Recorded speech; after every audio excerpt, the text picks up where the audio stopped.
Hey, what's up everybody? In this video, what I wanted to take a look at is the NiSi filter holder system, and that's the V6 filter holder system. And I also tested out a 6-stop and a 10-stop ND filter with these, plus the circular polarizer that came with the V6 holder. Now, I want to share with you some of the pros and some of the cons that I found while I was using these in the field. And what I did was basically use these during fall in Tennessee and photographed in Great Smoky Mountains National Park on my yearly trip out there in the fall, and really wanted to see how they perform, not only on color cast, but quality, how easy were they to take on and off my camera when I was using them in the field, because I never really want to miss anything that's happening when I'm out photographing. So I was really interested to see how these performed. First of all, like packaging.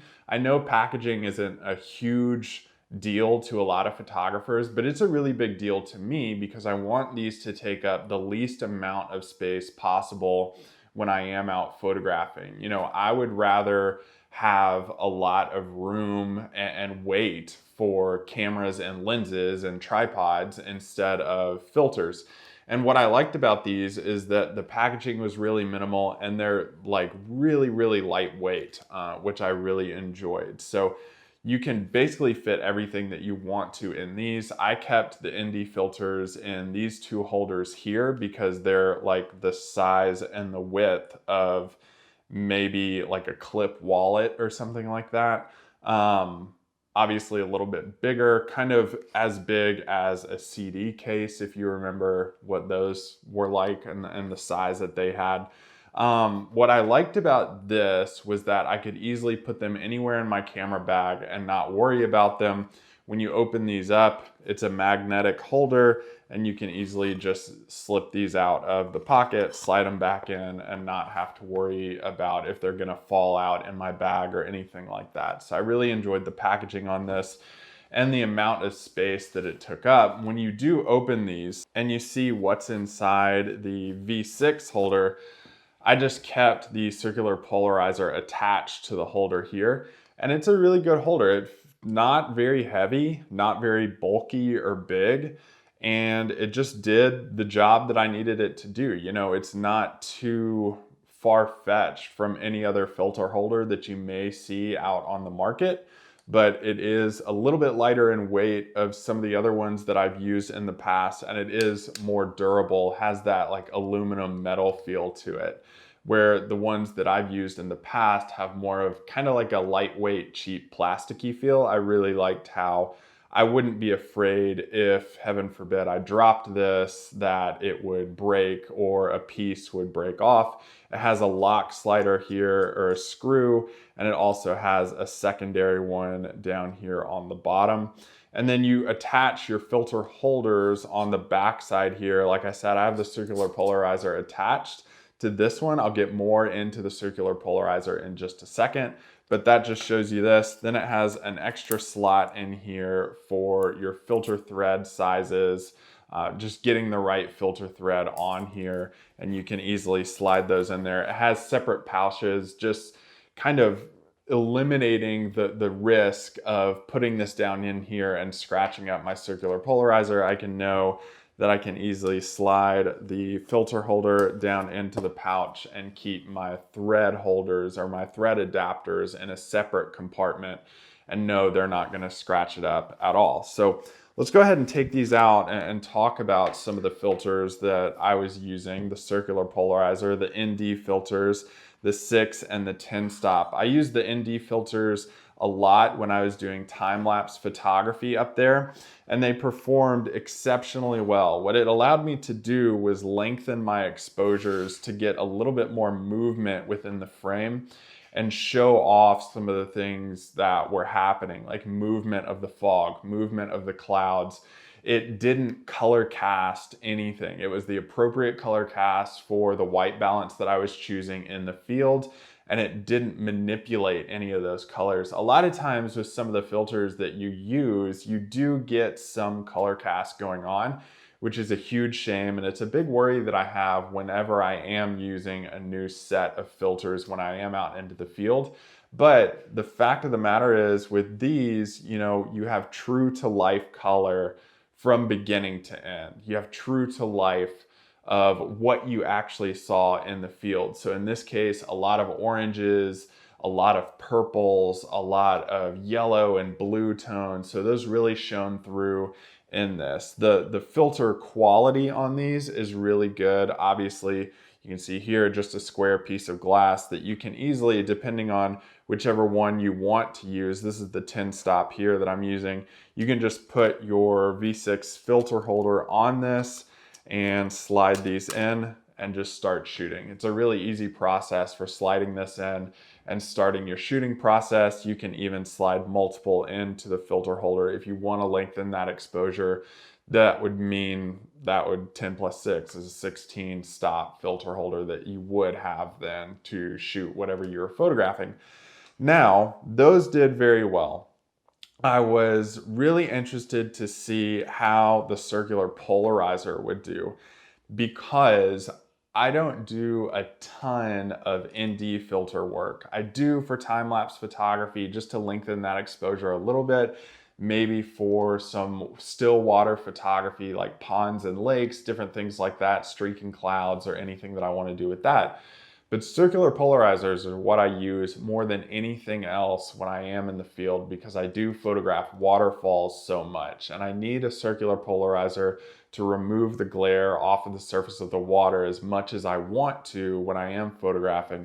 I found this to be, again, true to color quality and easy to use. I mean, it's just a basic circular polarizer. You just screw the circular polarizer either onto your lens or onto the back of the V6 filter holder and then put it onto your camera. And then it has just the little dial that you can spin right here that allows you to remove the glare off of the surface of the water however much you want to. Now you can, again, use the circular polarizer if you wanted to lengthen your exposure more with the CP. You would just slide an ND filter down in there too. I just used the polarizer itself. And it was really easy to photograph everything that I was doing when I was out shooting, which is exactly what I wanted to do. I love waterfall photography. Here's some of the images that you're seeing on your screen right now, some of the shots that I got with the circular polarizer and using this filter holder, and some of the longer exposure shots too.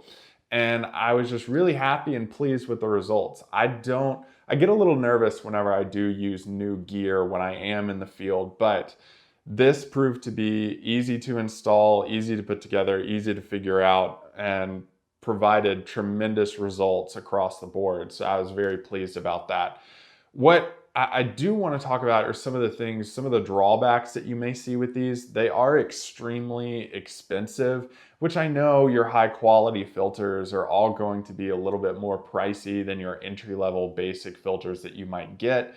But that is a drawback here. You know, do you want to go to X location? Do you want to get this entry-level lens instead of a filter system? That's one of the things that you need to choose as a photographer yourself of what you want to do here.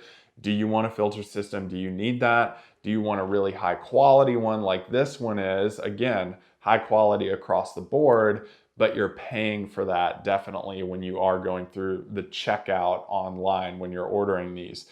The other thing that I want to see, and this isn't just with NiSi filters, this is with all filter companies, is having a more creative way of actually attaching these to your camera and to the filter holder themselves.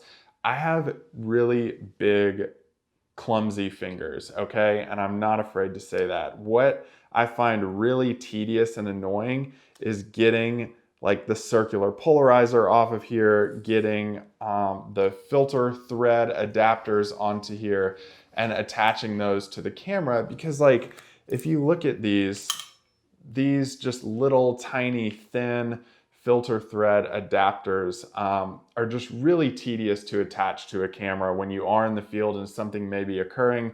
I had several times when I was trying to screw one of these the right size filter adapter onto here to hold this system to my camera, and either the thread adapter fell down or, you know, I thought I had it in place and it really wasn't. And when I took my hand away, it got loose and fell off. So that's one of the big drawbacks. You know, I want to see filter companies, again, across the board, figure out different ways to make it faster and easier to attach some of their attachments like these to the system, and not have to like tediously screw this on without worrying about smudging the filter or getting my fingerprints on it or scratching it or just breaking the thread because you don't know if it's on all the way or not. You know, that's something that I've found to be pretty consistent across all systems that I've used for filters when I am out shooting landscape photography. But all in all,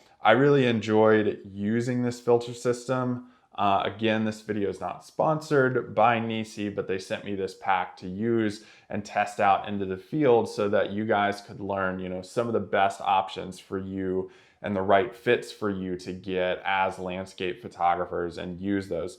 These are definitely not on a budget. Some of those budget gear videos that I've done in the past, these are going to be your more expensive kinds of filters. But again, you kind of pay for the quality you get. The quality on these blew me away. Size was great. Usability and adaptability to the conditions that you shoot in across the board is fantastic. The only thing, the drawback to this would be price and these tiny attachments, which is again, not secular to NiSi filters. That's across the board on everything. If you want to check these out more, there's a link below in the video description for you guys to check out as an affiliate link. And I want to just thank you guys for watching, and hopefully this helped you out in your search for filters.